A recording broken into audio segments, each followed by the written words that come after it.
Welcome to Anxiety Toolbox with FAU CAPS. Let's acknowledge the situation.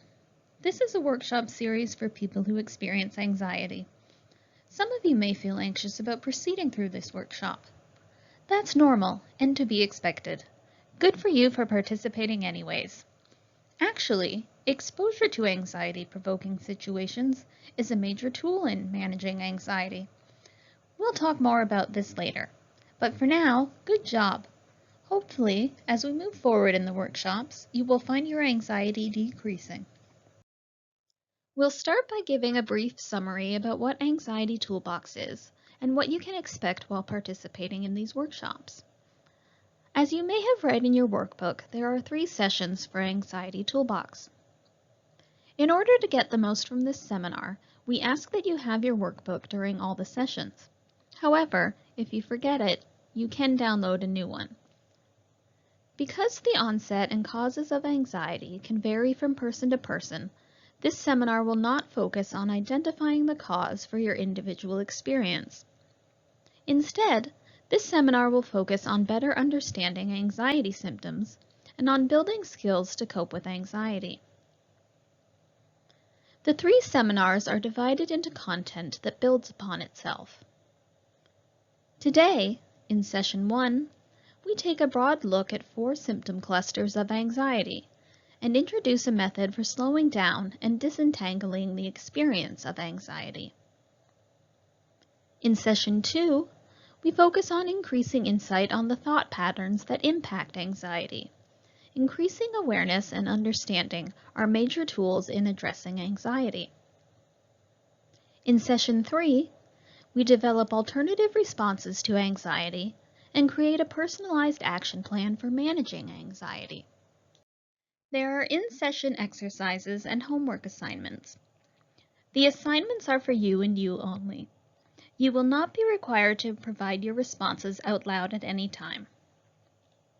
We do ask that you write your responses in the workbook because many of the in-session exercises build upon each other.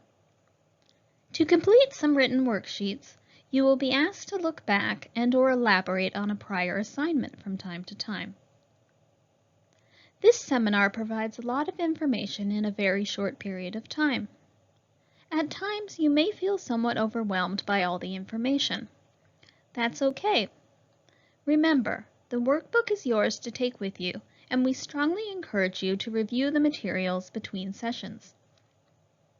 In order to build coping skills, regular practice is essential. The more you practice, the more you're going to get out of this. We hope that you will use some of the time between sessions to practice these skills. If you don't complete a homework assignment, please come to the seminar anyway. Today we're going to talk about several topics. We are going to discuss the difference between stress and anxiety and how stress can actually be a good thing. Talk about what anxiety is and what's happening in your body when anxious. Talk about symptoms of anxiety and how they interact. Practice a breathing exercise to manage your anxiety symptoms. End with a discussion on sleep, how it can impact your mood and functioning, and review tips for better sleep.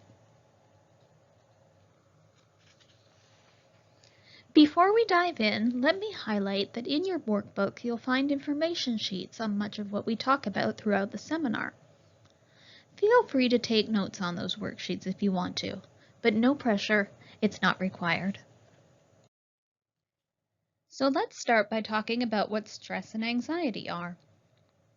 Oftentimes we use the terms stress and anxiety interchangeably, but they are actually different when it comes to diagnosable anxiety disorders. Clinical anxiety and everyday anxiety or stress often look similar and share the same arousal response. Arousal basically means being alert physically and mentally, so they both trigger people to become more alert. They also share many of the same symptoms. Here are ways we can distinguish between the two.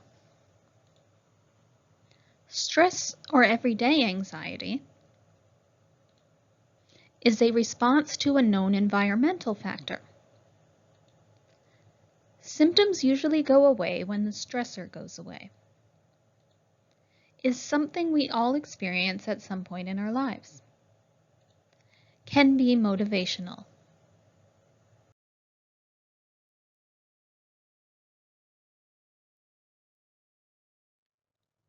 Clinical anxiety can occur with chronic stress, a major stressful event, or it can occur when there is no identifiable stressor. Symptoms persist even after the stressor has passed. Symptom intensity is exaggerated compared to what one would expect in a particular situation.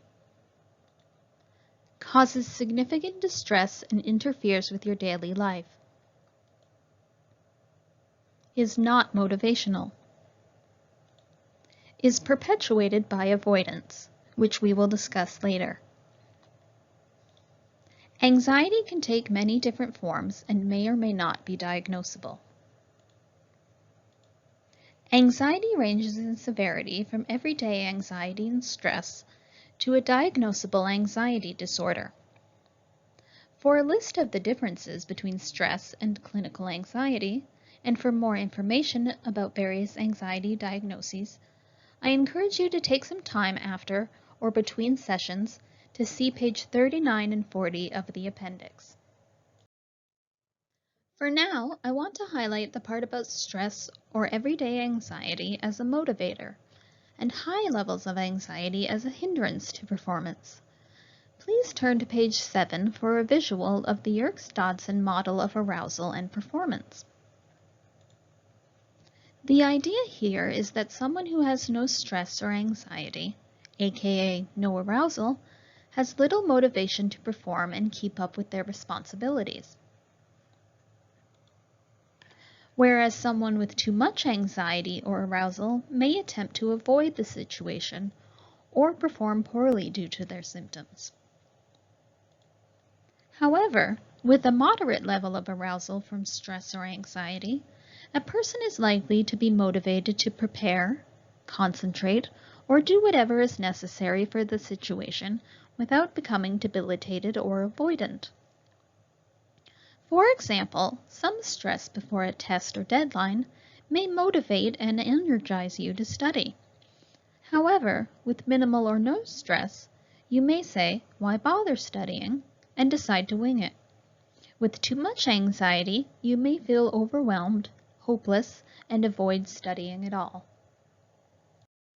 Let's talk about avoidance, which is a common response to feelings of anxiety. Take a look at the graph on page 7 to help visualize how avoidance relates to anxiety. Often when people have an anxiety-provoking situation, they experience numerous uncomfortable physical, emotional, and cognitive symptoms. In an effort to avoid the uncomfortable experience of anxiety, people avoid the anxiety-provoking situation altogether. For example, some people who sign up for this workshop avoid the anxiety triggered by starting the workshop by not coming at all. Initially, the avoidance brings a sense of relief. However, every time we avoid an anxiety-producing situation, our anxiety is reinforced. The brain sees it like this. When I avoid this situation, I feel better. I guess I should try to avoid it next time too. The avoidance anxiety roller coaster repeats. But the short-term relief of avoidance and escape comes at a high cost. Avoidance and escape contribute to the persistence of anxiety and reduces a person's level of daily functioning. This is why exposure, or doing things you typically avoid because of anxiety, is beneficial. Exposing yourself to the anxiety-provoking situation helps you to see the situations more realistically and increase your tolerance for anxiety. For example, those of you who experienced anxiety about coming to today's workshop will likely feel less anxious about coming to the next workshop.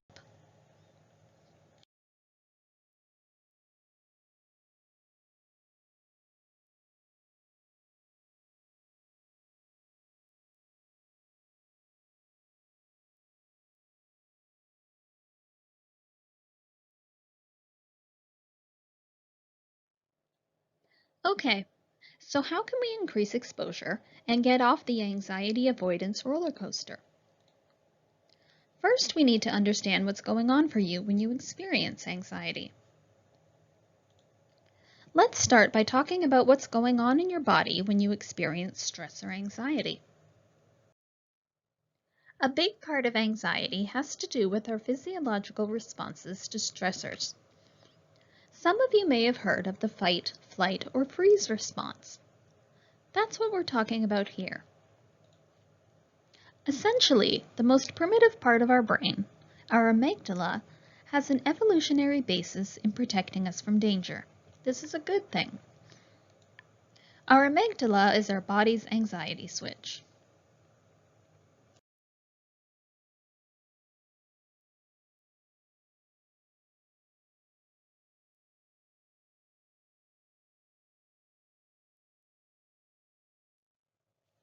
When we as early humans were living in the wilderness and needed protection from danger, such as animals and/or other predators, this part of our brain adapted and switched on to help us either fight the predator or flee from the situation. Fighting or fleeing, aka avoidance, was our brain's adaptive response to danger. Researchers later acknowledged that in addition to fighting or fleeing, we may also respond by freezing when we perceive danger. It's not as commonly discussed, but it's also an adaptive response.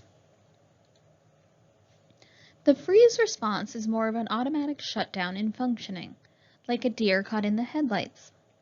Let's think about this. If you were hiking, confronted by a dangerous animal, and the amygdala, the anxiety switch, switched on, what might you feel happening in your body? Let's turn to page 8 in the workbook to learn more about the responses you might have. Take a look at the symptoms listed. Put a check mark next to the ones you have experienced.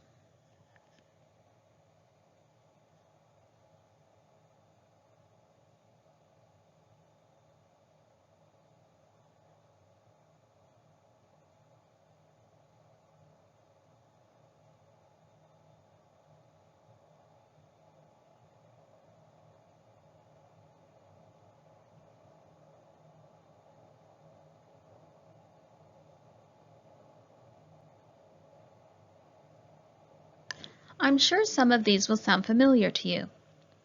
These are the fight or flight responses triggered by our amygdala. These responses saved us from danger as early humans, and they save us from danger today. So they are very helpful and adaptive when it comes to life-threatening situations. But typically, the threats that we face today that trigger the physiological responses are not life-threatening, right? When was the last time you had to escape from a dangerous animal? Exactly. So what are the anxiety-provoking threats or situations we face today? Some of the threats that may come to mind might include tests, social interactions, going on a date, or meeting new people. So the threats are different, but our brains react just like they did when we were early humans dealing with life-threatening situations. The fight, flight, or freeze system is getting mistriggered because our brains are not distinguishing between life-threatening and non-life-threatening stressors. It's like a false alarm that is constantly going off. Our amygdala gets stuck in the on mode, so we run away from or fight danger all day long and tire ourselves out.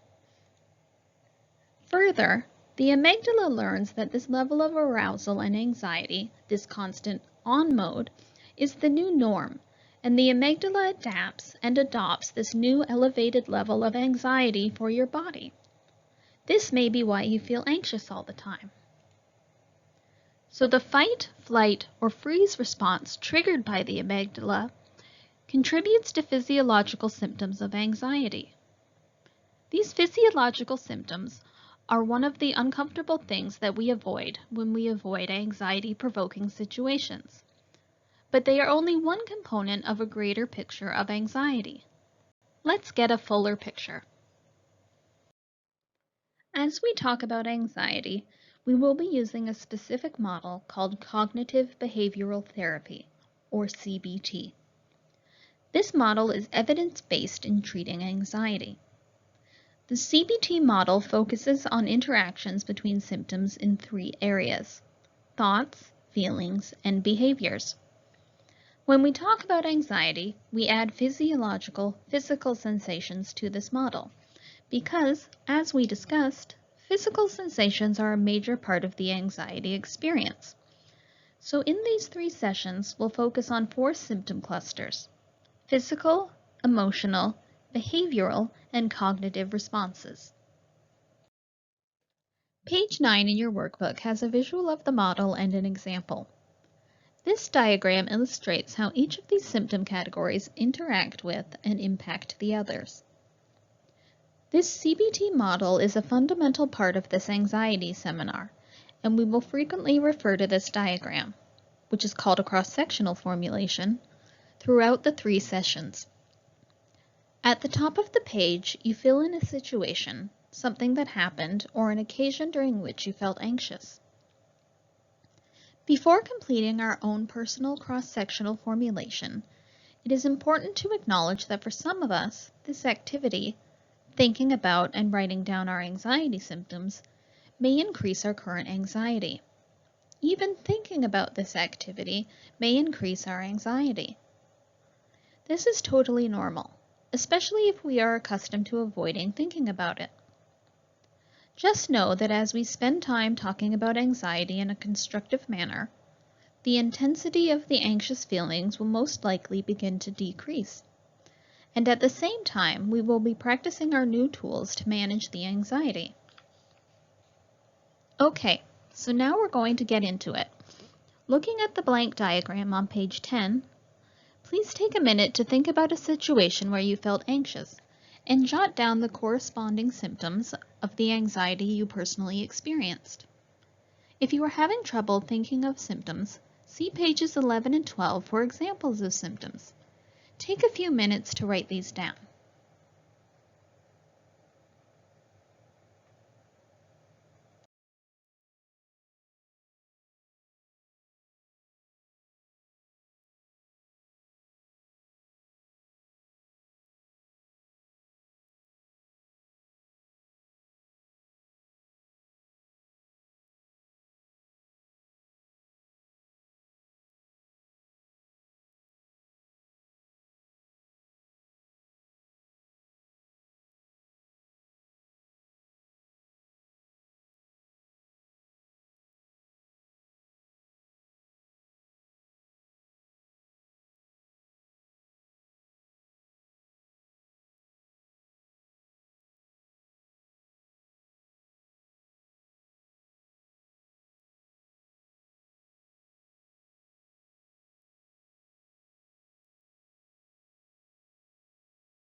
So we may have just increased our anxiety symptoms by actively focusing on an anxiety-provoking situation instead of avoiding it.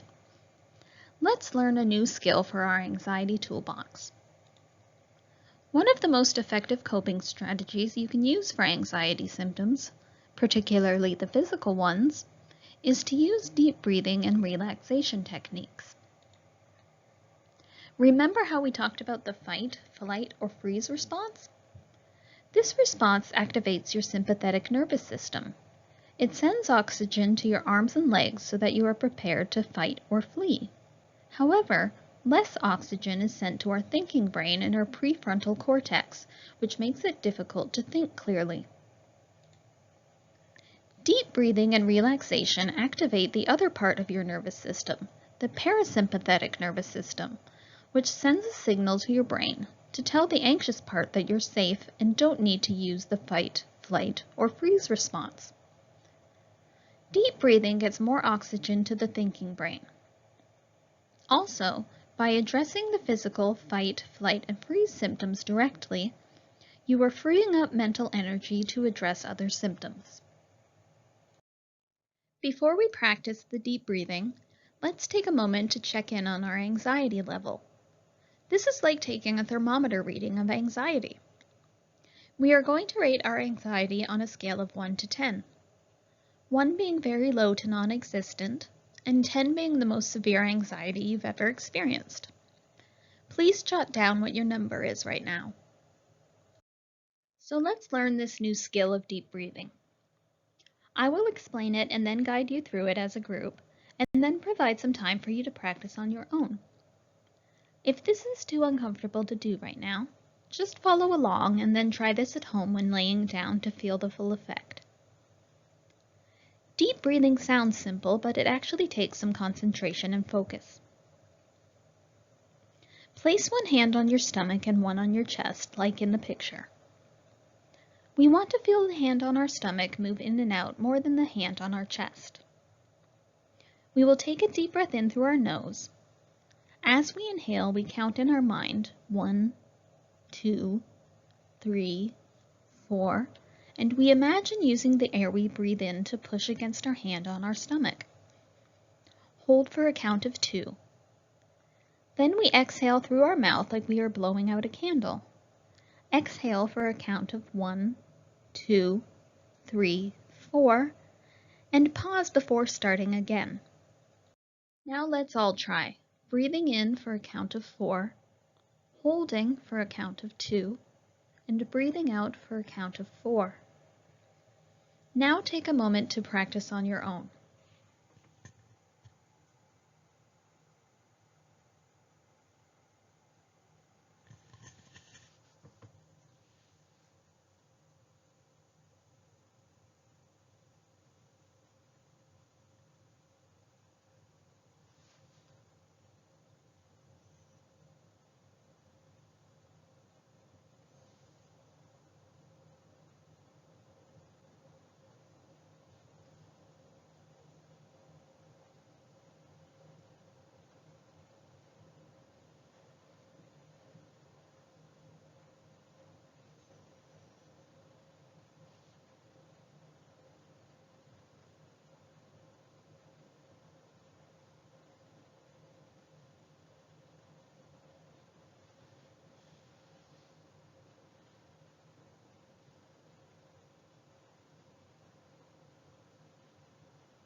Okay, now let's take a new thermometer reading. Please rate your current level of anxiety on the scale from 1, very low to none, to 10, most severe. Did you notice a shift in your number? I encourage you to keep practicing this simple yet powerful tool. This is something you can continue to practice anywhere since it's quiet and we always need to breathe. To wrap up today's session, let's talk about sleep. Good sleep, along with physical activity and attending to your personal nutritional needs, are the foundation of basic physical and mental health. Without this foundation, you may find you are more vulnerable to anxiety symptoms. Lots of important things happen in your brain and body while you sleep. The research shows that while you sleep, your brain is hard at work forming the pathways necessary for learning and consolidating the information you've taken in that day. Sleep deprivation will impact your mood, energy, memory, grades, ability to focus, and your ability to concentrate in class and on homework. Research shows that you need 7 to 8 hours of sleep consistently every night to be well rested and perform optimally. As we all may know, in college it's common for people to stay up late, pull all-nighters, catch up on sleep later, take naps, etc. Does this sound familiar to anyone? However, anything less than 7 to 8 hours a night consistently will impact your functioning, period. For example, if you've ever pulled an all-nighter and then didn't do so great on that test the next day and were wondering why, lack of sleep may have contributed. In addition to difficulty concentrating, chronic sleep debt can lead to physical health problems. So sleep is important, got it? How do you improve sleep then? Let's look at the sleep hygiene worksheet on page 13 in your workbook to consider ways to improve your sleep hygiene.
I want to highlight the tip regarding an electronics curfew. Your sleep cycle is tied to light. That's why we get sleepy when it gets dark. When we use backlit electronic devices such as TV, computer, iPad, phone, etc., two things happen. One, the sleep-promoting neurons in the brain are stopped by the artificial light. And two, the nightly release of melatonin, which is the hormone that encourages sleep, is also inhibited. So instead, the light from the electronic device activates neurons that make people more alert. Therefore, it is harder to fall asleep. Sleep experts suggest an electronics curfew, which means refraining from using electronics 60 minutes before going to sleep. Please pick one thing from this list that you are going to do until the next session. Go ahead and circle, star, asterisk, or highlight it.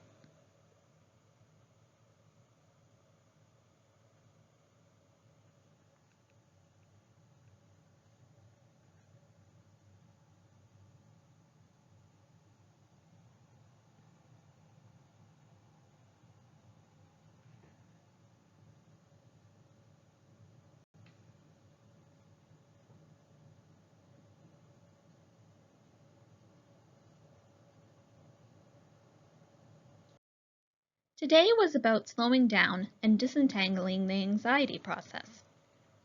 In this first workshop, we talked about the difference between stress and anxiety, learned that anxiety can be motivational, discussed the anxiety avoidance roller coaster and the value of exposure, talked about fight, flight, and freeze and our physical responses to anxiety, discussed the CBT model for understanding how anxiety works, Practice deep breathing as one tool for managing our anxiety. Discussed the importance of good sleep hygiene. Learned how to complete a cross-sectional formulation for disentangling the anxiety experience. Completing the cross-sectional formulation in and of itself is an important tool for managing anxiety. Using this tool will help you understand your experience. Next time, we're going to talk more about the CBT model. In particular, we will focus on identifying and managing anxious thoughts. Your homework between now and the next session is to complete one cross-sectional formulation. This is an opportunity to practice exposure.